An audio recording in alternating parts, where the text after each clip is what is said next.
Story. We're quickly turning our focus to more news coming in. BJP's emphatic win has, of course, taken place in Delhi. Now the spotlight has turned to the important question of who is going to be the next Delhi Chief Minister. Many names, including those of party MPs from Delhi, were doing the rounds. There were indications, though, that the party brass may pick someone from amongst the winning MLAs. Sources to NewsX reveal in the BJP Parliamentary Board meeting held under the chairmanship of Prime Minister Narendra Modi, along with the names of leaders in Delhi, there was also talk of balancing caste equations. This time in Delhi, BJP Sikh leaders Manjinder Sirsa, Tarvinder Singh Marwa and Arvinder Lovely have also won the election. It could be then that the Sikh leaders could also be given a big post. In fact, Arvinder Singh Lovely, the newly elected MLA from Gandhinagar, is joining us live in the broadcast. One of the prominent Sikh leaders of the BJP that have won the elections. Arvinder Singh Lovely, congratulations on your victory from the Gandhinagar seat. In your opinion, what has prompted Delhiites to vote for the BJP and vote to oust the AAP?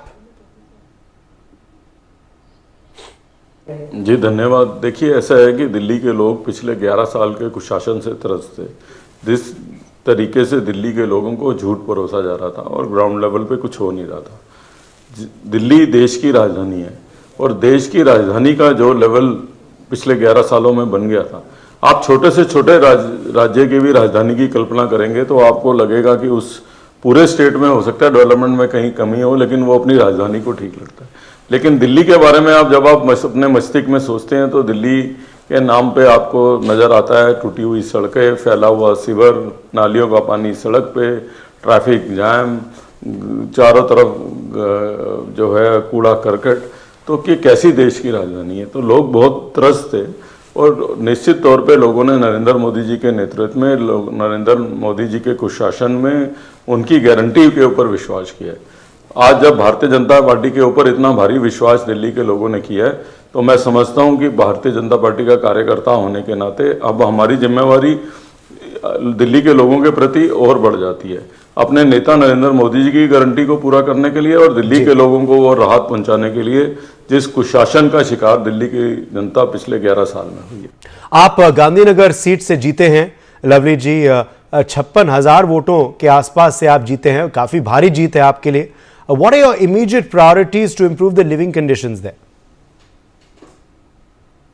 देखिए, गांधीनगर के लोगों का मैं दिल की गहराइयों से धन्यवाद करता हूं कि 56% लोगों ने जो है मुझे अपना वोट वहां पे दिया है और मुझे ये खुशी है कि नरेंद्र मोदी जी का जो नारा है सबका साथ सबका विकास, अगर उसको आपको देखना है तो आपको गांधीनगर के पोलिंग बूथ स्टडी करने होंगे। और इवन अल्पसंख्यक मतदाताओं ने भी गांधीनगर के अंदर जो है बाहर आके अपना वोट मुझे दिया और कांग्रेस से ज़्यादा वोट जो है वो भारतीय जनता पार्टी को दिया है।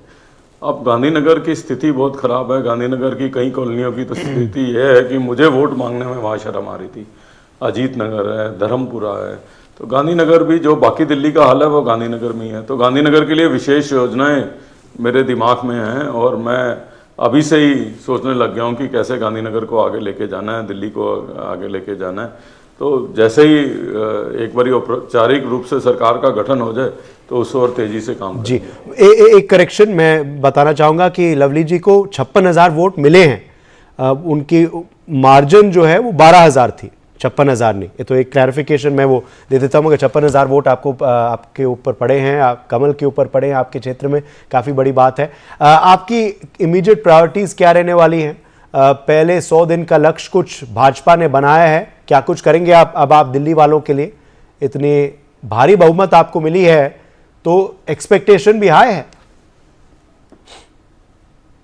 अभी तो सरकार का गठन होना है, अभी तो बीजेपी विधायक दल की बैठक नहीं हुई, कौन सरकार में चुने जाएंगे, कौन करेंगे, हमारी हाईकमान और लीडरशिप उसके ऊपर फैसला लेगी। उसके बाद कार्यबंध योजना से जो है काम करेंगे। और सवाल ये नहीं है कि कौन सरकार में होगा कौन नहीं है, सवाल ये है कि सबकी संयुक्त जिम्मेवारी है कि जो वचन हमने दिल्ली के लोगों को दिया है, जो वचन हमारे नेता ने दिल्ली के लोगों को दिया है, जो गारंटी हमारे नेता ने दिल्ली के लोगों को की है, उसको जो है सही ढंग से इम्प्लीमेंटेशन करना प्रत्येक भारतीय जनता पार्टी कार्यकर्ता का दायित्व भी है। और जी, यमुना जी नदी को साफ करेंगे आप, कूड़ा कचरा का जो है सही तरह से समाधान निकालेंगे, एयर पोल्यूशन का भी जो बहुत दुर्दशा है उसको भी आप ठीक करेंगे। काफी ये वायदे जो हैं आपने किए थे और हमने देखा है लोकल इश्यूज कहीं ना कहीं ये हावी पड़े हैं इस चुनाव में। अब ये जो वायदे हैं ये क्या पूरा कर पाएंगे आप, और ये इश्यूज जो हैं ये क्या आप सुलझाएंगे दिल्ली वालों के? खाली कैंपेन में नहीं नजर आए। जब बीजेपी ने प्रचंड जीत हासिल कर ली, उसके बाद प्रधानमंत्री नरेंद्र मोदी जी का जो पहला संबोधन था वो उन्होंने जय यमुना मैया से किया। तो हम खाली चुनाव के पहले घोषणा नहीं करते, चुनाव के बाद भी उस बात को याद करते हैं क्या प्रॉमिस किया। तो यमुना जो है, यमुना मैया जो है, यमुना को साफ करना, यमुना किस तरीके से डेवलप होनी है, किस तरीके से जो नाले यमुना के अंदर गिरते हैं उनके ऊपर एसटीपी प्लांट्स लगाने हैं, चैनलाइज करना है, ठीक ढंग से जो है यमुना की डेवलपमेंट साबरमती के तर्ज पे करनी है, ये भारतीय जनता पार्टी की प्रायोरिटी रहेगी। तो वो यमुना लाइफ लाइन है दिल्ली की। दिल्ली का एयर पोल्यूशन हो, वाटर पोल्यूशन हो, इसकी समस्या का हल करना भारतीय जनता पार्टी की प्रायोरिटी। जी बिल्कुल। आम आदमी पार्टी आपको क्या लगता है कहां गलत चली गई, क्यों हारे वो?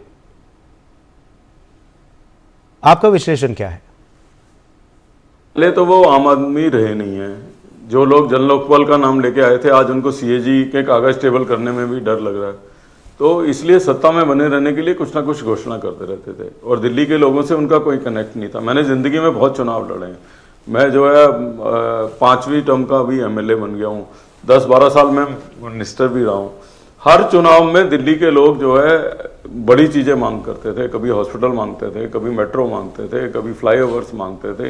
ये पहला एक चुनाव था मेरी राजनीतिक जीवन के इतिहास में कि लोग कह रहे थे कि मेरी गली की सड़क ठीक करा दो, मेरी उतनी से ही तसल्ली है, मुझे कोई बड़ी चीज़ नहीं चाहिए जी। तो जिस देश की राजधानी को इस सरकार ने बुनियादी समस्याओं के लिए तरसा दिया हो, तो आप समझ सकते हैं कि किस तरीके का कुशासन 11 साल के अंदर आम आदमी पार्टी। चलिए आखिरी सवाल आपसे फिर अरविंदर सिंह लवली जी। एक तो आपने कहा था कि दिल्ली में डबल इंजन की सरकार लाएं और दिल्ली वाले अब लेकर आ गए हैं वो डबल इंजन की सरकार। तो 5 साल में कितना बदलाव होगा देश की राजधानी में? देखिए, ये बेस्ट अपॉर्चुनिटी थी दिल्ली के लोगों के लिए और मैं समझता हूं कि खाली भारतीय जनता पार्टी के लिए नहीं, ये दिल्ली के लिए बहुत जरूरी था कि एक ऐसी सरकार दिल्ली में आए जो सेंट्रल गवर्नमेंट के साथ तालमेल बना के चले। सेंट्रल गवर्नमेंट के सारा समय लड़ने में बर्बाद करने की बजाय दिल्ली की डेवलपमेंट की ओर जो है ध्यान दे, लोगों को अपनी प्रॉब्लम्स बताने के बजाय लोगों के सॉल्यूशंस प्रॉब्लम के लेके उनके तक पहुंचे। तो मैं समझता हूं Bharatiya Janata party best option था और नरेंद्र मोदी जी के आशीर्वाद से मुझे पूर्ण रूप से विश्वास है कि भारतीय जनता पार्टी की सरकार जो दिल्ली की विकास की गाड़ी जो है पटरी से उतर गई थी, उसे दोबारा पटरी पे लाने का काम। चलिए शुभकामनाएं आपको देते हैं दोबारा लवली जी, और wish you all the best for your tenure end of course the parties tenure ahead in Delhi. Arvinder Singh Lovely, thank you very much for joining us, winning MLA of the BJP from Gandhinagar, speaking to us there. On that note, we're stepping into a short break. Stay with us, the news continues.